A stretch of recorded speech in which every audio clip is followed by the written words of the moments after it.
असम, केरलम और पुडुचेरी में मतदान की प्रक्रिया जारी है।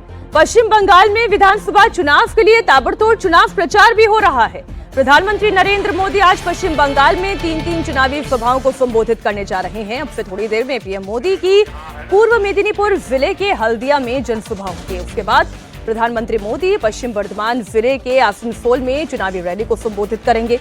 इसके बाद वो बीरभूम जिले के सिउड़ी में तीसरी जनसभा को संबोधित करेंगे। आपको बता दें, इससे पहले रविवार को प्रधानमंत्री मोदी ने उत्तर बंगाल के कूच बिहार में पहली जनसभा के जरिए बंगाल में चुनाव प्रचार की शुरुआत की थी। पश्चिम बंगाल में आज प्रधानमंत्री मोदी के अलावा बीजेपी के राष्ट्रीय अध्यक्ष नितिन नवीन भी चुनावी सभा कर रहे हैं। नितिन नवीन आज मालदा टाउन और उत्तर दिनाजपुर में चुनावी जनसभा को संबोधित करेंगे। लेकिन उससे पहले नितिन नवीन ने पश्चिम बंगाल को लेकर बड़ा दावा किया है। बीजेपी अध्यक्ष नितिन नवीन ने कहा है कि इस बार ममता बनर्जी के सभी आंकड़े गलत साबित होंगे। उन्होंने दावा किया कि इस बार पश्चिम बंगाल में बीजेपी की पूर्ण बहुमत की सरकार बनने जा रही है। ममता दीदी तो कहती हैं कि 226 सीटें लाएंगी इस बार। आपका नंबर क्या है? आंकड़े तो दीदी को बोलने का अधिकार है, लेकिन इस बार सारे आंकड़े उनके धैर्य के धैर्य रह जाएंगे और मैं मानता हूं कि इस बार भारतीय जनता पार्टी की अपने बहुमत की सरकार। तो जो बात आप सुन रहे थे, नितिन नवीन ये कह रहे हैं कि इस बार पश्चिम बंगाल में फिजा बदलने जा रही है, वहां पर बीजेपी की सरकार बनने जा रही है। और वोटिंग से पहले महिला वोटर्स को लेकर जो प्रधानमंत्री नरेंद्र मोदी ने मैसेज दिया है, महिलाओं की भागीदारी से कैसे लोकतंत्र मजबूत होगा, इसका इंपैक्ट क्या होने जा रहा है, इस पर हम चर्चा करेंगे। लेकिन सबसे पहले आपको सुना देते हैं, प्रधानमंत्री नरेंद्र मोदी ने महिला आरक्षण, महिला सशक्तिकरण और विकसित भारत के संकल्प को पूरा करने में महिला शक्ति की भूमिका पर क्या कहा।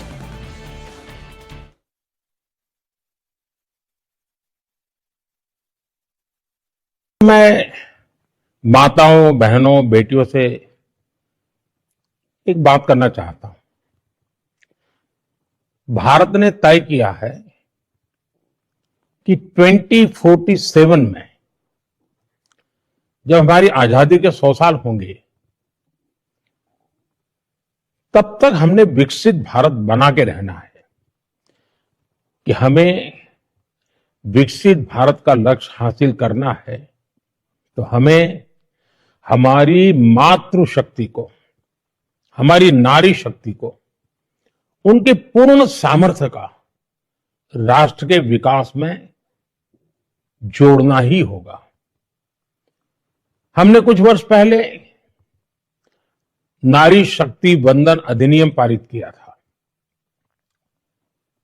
और सभी राजनीतिक दलों ने सहमति से किया था और सबकी इच्छा है कि 2029 में जब लोकसभा के चुनाव होंगे, तब हमारे देश की नारी शक्ति को जनप्रतिनिधि के रूप में लोकसभा में, विधानसभाओं में 33% स्थान मिलना ही चाहिए। तो जो बात प्रधानमंत्री नरेंद्र मोदी कह रहे हैं, एक आंकड़ा मैं इस वक्त टेलीविजन स्क्रीन पर आपके सामने रख रही हूं। असम में 49.98% कौन है? महिला वोटर्स है। केरल में अभी ब्रेक पर जाने से पहले हम चर्चा कर रहे थे कि यहां पर तो पुरुषों के मुकाबले महिला वोटर्स की संख्या ज्यादा है, 52% महिला वोटर्स है। और ठीक वैसे ही अगर आप पुडुचेरी की भी तस्वीर देखेंगे तो वहां की भी कमोबेश तस्वीर यही है। यहां पर महिला वोटर्स की भूमिका बहुत महत्वपूर्ण है।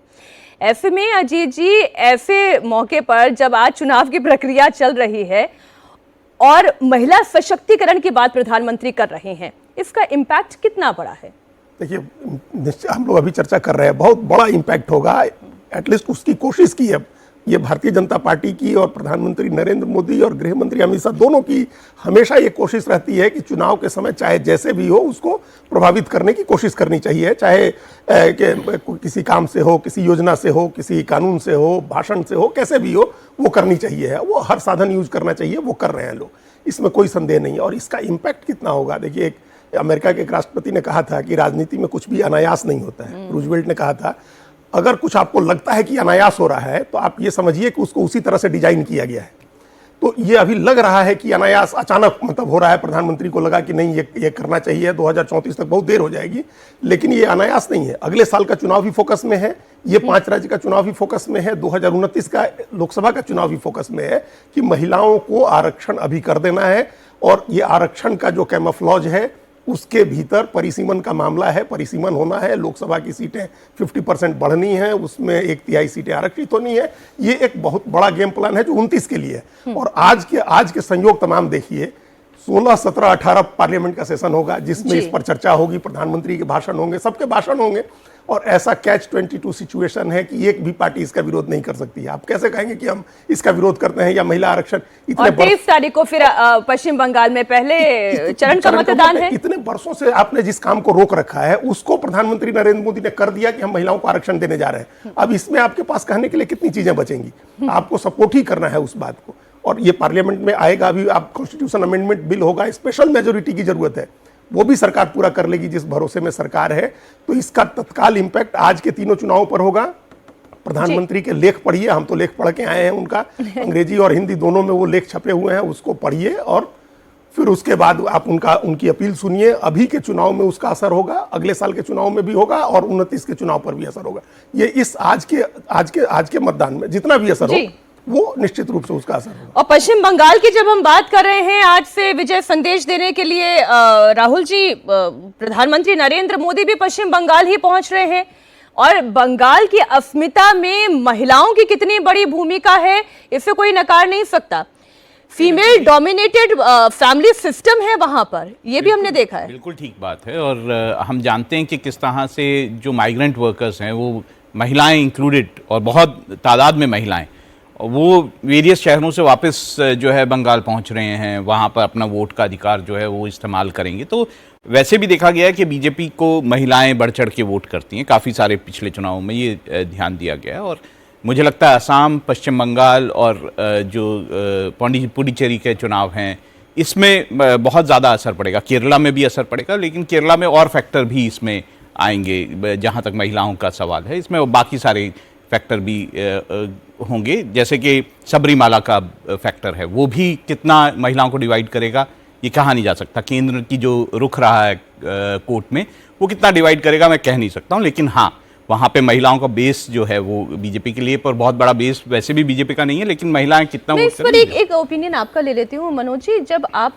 सर्वे करते हैं तो जो महिलाओं की प्रतिक्रिया होती है, राय होती है, उन्हें किस तरीके की पॉलिटिक्स पसंद आती है? उन्हें सबसे है कि देखिए, एक तो उनको चाहिए कि हमारे जो घर है, जो फैमिली है, वो किस तरीके से आसानी पूर्वक चले। दूसरी बात कि समाज में हमारा जो योगदान है उसका सम्मान कितना मिले।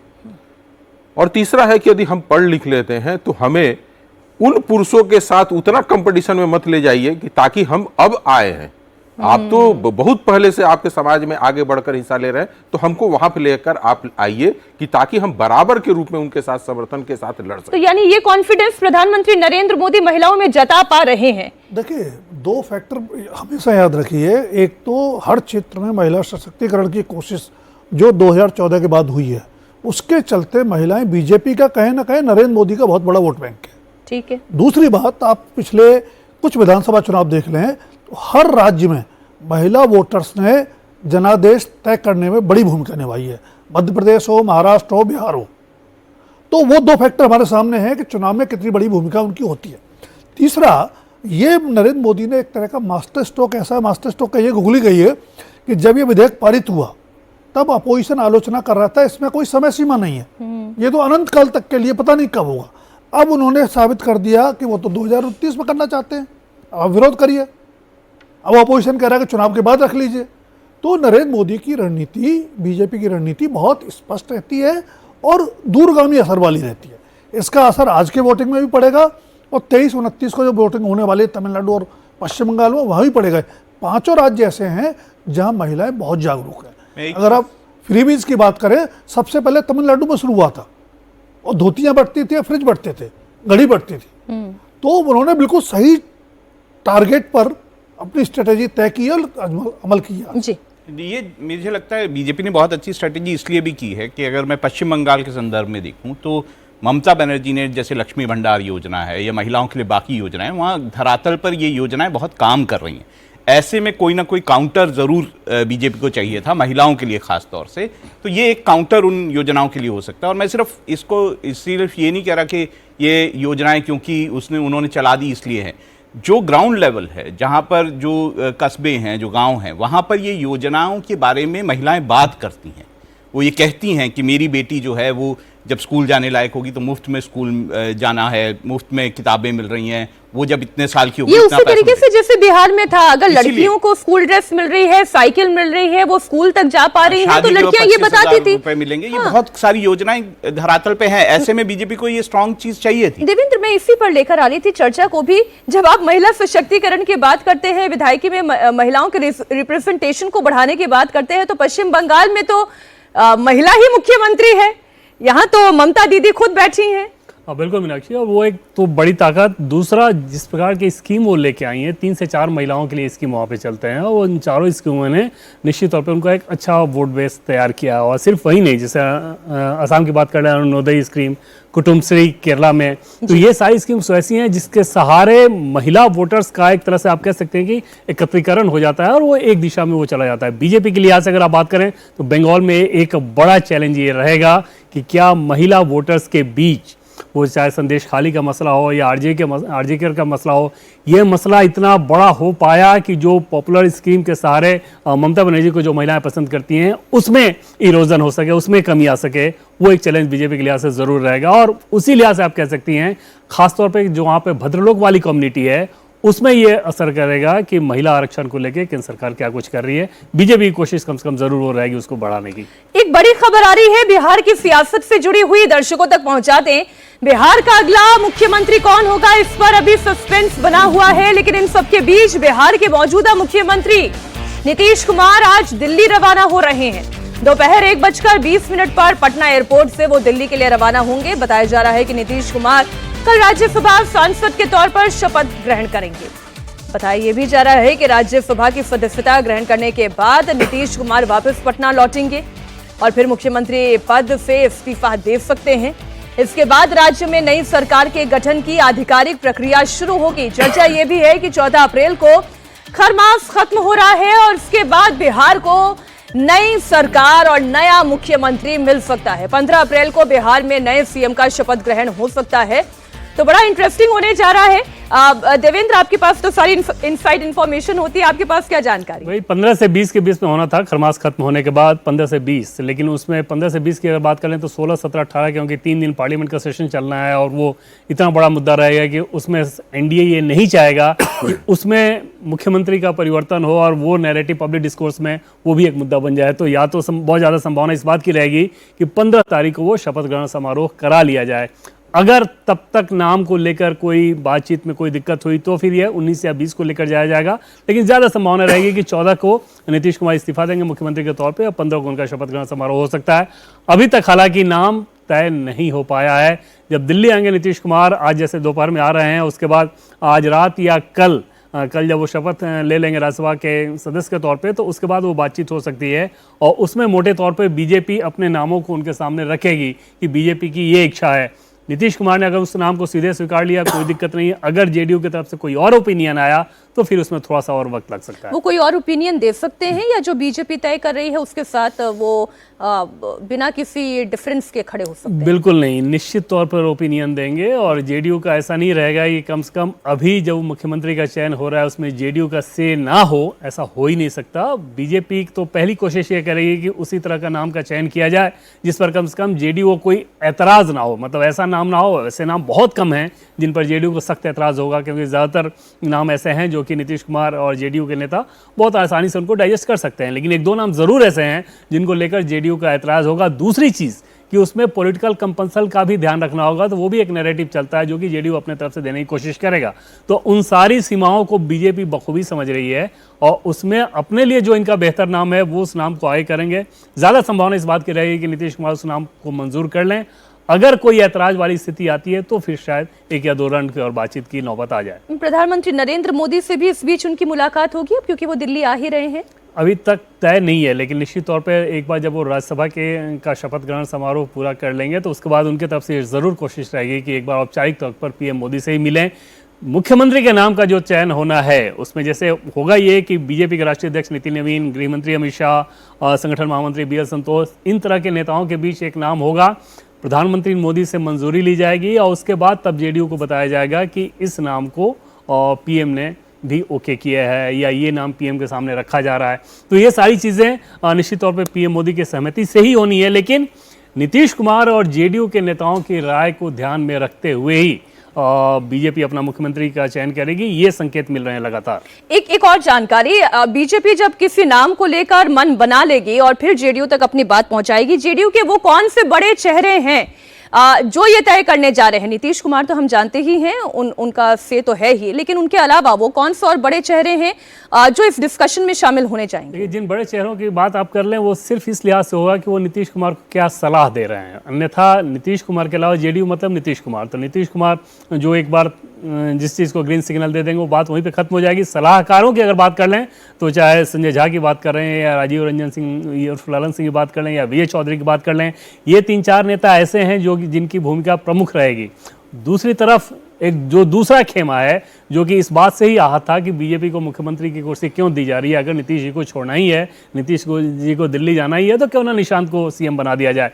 तो वो जो खेमा है वो ज़रूर इन नेताओं से अलग राय रखता है, लेकिन वो अभी डोमिनेंट नहीं है, वो सिर्फ अपनी बात कह सकते हैं। लेकिन नीतीश कुमार ज़्यादा इन सलाहकारों पे भरोसा करेंगे और उस लिहाज से समझा जा सकता है कि बीजेपी की तरफ से जो नाम आगे किया जाएगा, बहुत कम चांसेस हैं कि उस नाम पे पहली बार में ही कोई ऐतराज़ भी हो जाए। संभावना इस बात की रहेगी कि नीतीश कुमार भी आसानी से एक्सेप्ट कर लेंगे उस नाम को। तो बिहार में नया सीएम कौन होगा, इससे लेकर मंथन तेज हो चुका है और बिहार के मुख्यमंत्री नीतीश कुमार दिल्ली के लिए निकल चुके हैं और उनका शपथ ग्रहण भी है। राज्यसभा सांसद के तौर पर वो शपथ लेंगे। अजीत जी, एक बहुत बड़ा शिफ्ट बिहार की पॉलिटिक्स में हम देख रहे हैं अब। बिल्कुल बिल्कुल भाई, ये तो कह ही जा रहा है और सिर्फ कहने की बात नहीं है कि एक युग का अंत हो रहा है, सचमुच राजनीति का एक युग समाप्त हो रहा है। एक तो नीतीश कुमार का युग समाप्त हो रहा है 20 साल के मुख्यमंत्री रहने के बाद, और एक मंडल की जो राजनीति 1990 में शुरू हुई थी वो भी लगभग समाप्त हो रही है, क्योंकि उसके तमाम चेहरे अब लालू यादव, रामविलास पासवान, नीतीश कुमार, ये जितने लोग जितने मंडल की राजनीति का जो चेहरा था और मंडल की जो राजनीति थी वो भी समाप्त हो रही है बिहार में, क्योंकि भारतीय जनता पार्टी भी उस पॉलिटिक्स को आगे बढ़ा रही है, कास्ट की उस पॉलिटिक्स को, मंडलाइट पॉलिटिक्स को, लेकिन उसने उसको मंडल और कमंडल जो उस समय बिल्कुल अलग अलग माना जाता था उसको मर्ज कर दिया, वो एक ही हो गया है। तो वो जो प्योर मंडल की कमंडल में मंडल आ गया है, तो वो चूंकि बड़ा व्यापक एक पैन हिंदू कोलिशन जो बनाती है भारतीय जनता पार्टी, उसमें तमाम जातियां आ जा रही हैं और बिहार के उसमें तो खासतौर से ये बात रहती है। तो सचमुच एक युग समाप्त हो रहा है, नीतीश कुमार जा रहे हैं और बीजेपी जो एकदम बहुत ही कायदे से देवेंद्र जी ने आर्टिकुलेट किया इसको कि भारतीय जनता पार्टी को जो अभी जो 2 विक्ट्री मिली है उस 2 विक्ट्री को लेकर के भाजपा बहुत खुश है और संतुष्ट है। एक तो सबसे बड़ी विक्ट्री है कि नीतीश कुमार जा रहे हैं और दूसरी विक्ट्री कि बीजेपी का अपना मुख्यमंत्री बन रहा है, पहली बार आज़ादी के बाद इस इतिहास में बीजेपी कितने वर्षों से कोशिश कर रही, तो ये विक्ट्री बहुत बड़ी है। इसलिए मुख्यमंत्री के नाम पर जैसा कहा देवेंद्र जी ने, कोई बहुत उसमें उतार चढ़ाव या कोई बहुत विवाद नहीं होना चाहिए, क्योंकि बीजेपी जो 2 विक्ट्री मिल रही है उससे खुश है। मुख्यमंत्री उसका बन जाए ये अपने आप में बड़ी बात है। बिल्कुल ठीक। जो मुख्यमंत्री बनेगा, जो लोग 10 तरह की बात करते हैं, जो बनेगा वो मुख्यमंत्री प्रधानमंत्री मोदी और अमित शाह का ही आदमी होगा, उन्हीं को रिपोर्ट करेगा। ऐसा नहीं है कि कोई बन जाएगा तो उनसे बाहर हो जाएगा, किसी को जिसको बिठाएंगे वो उन्हीं का आदमी होगा। इसलिए हम नीतीश कुमार को नहीं जोड़ रहे हैं। नीतीश कुमार को इसलिए नहीं जोड़ रहे हैं क्योंकि नीतीश कुमार नहीं मानते थे। नीतीश कुमार जब तक मुख्यमंत्री रहे, नीतीश कुमार के सामने कोई नहीं बोलता था। और हम फर्स्ट हैंड आपको बता रहे हैं, सुशील मोदी ने बताया हमको कि एक बार नितिन गडकरी अध्यक्ष थे और कोई मामला था जिस मामले को लेकर के उन्होंने कहा कि अरे सुशील जी, आप कहते क्यों नहीं है मुख्यमंत्री को ये बात की ऐसे करना है इस काम को। उन्होंने गडकरी जी ने कहा कि हम लोग तो महाराष्ट्र में मुख्यमंत्री के मुंह पर फाइल फेंक देते हैं। तो सुशील मोदी ने कहा कि बिहार में ऐसा नहीं कर सकते हैं हम लोग, बिहार में नीतीश कुमार जो चाहते हैं वही होता है। तो अब वो दौर भी खत्म हो रहा है।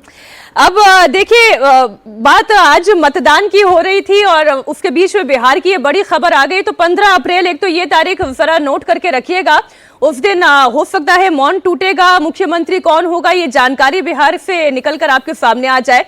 लेकिन आज की बात, क्योंकि चुनाव की बात है, पुडुचेरी विधानसभा चुनाव के तहत वहां पर भी मतदाता अपने मताधिकार का इस्तेमाल कर रहे हैं। 30 सीटों पर भी आज वोटिंग हो रही है। अब तक 20% वोटिंग हो चुकी है। पुडुचेरी में 294 उम्मीदवार अपनी किस्मत आजमा रहे हैं। पुडुचेरी में NDA versus secular progressive alliance का मुकाबला है। पुडुचेरी में एन रंगास्वामी की अगुवाई वाली ऑल इंडिया एनआर कांग्रेस और बीजेपी का गठबंधन है, वहीं डीएमके कांग्रेस का अलायंस है। इन दोनों के बीच में मुख्य मुकाबला है। पुडुचेरी में इस बार मुकाबला इस लिहाज से दिलचस्प है थट्टन चावड़ी सीट पर एनडीए से मुख्यमंत्री एन रंगासामी हैं, तो वहीं कांग्रेस के पूर्व सीएम और मौजूदा सांसद वैथिलिंगम आमने सामने हैं। ये दो चेहरे भी हमने आपके सामने रख दिए।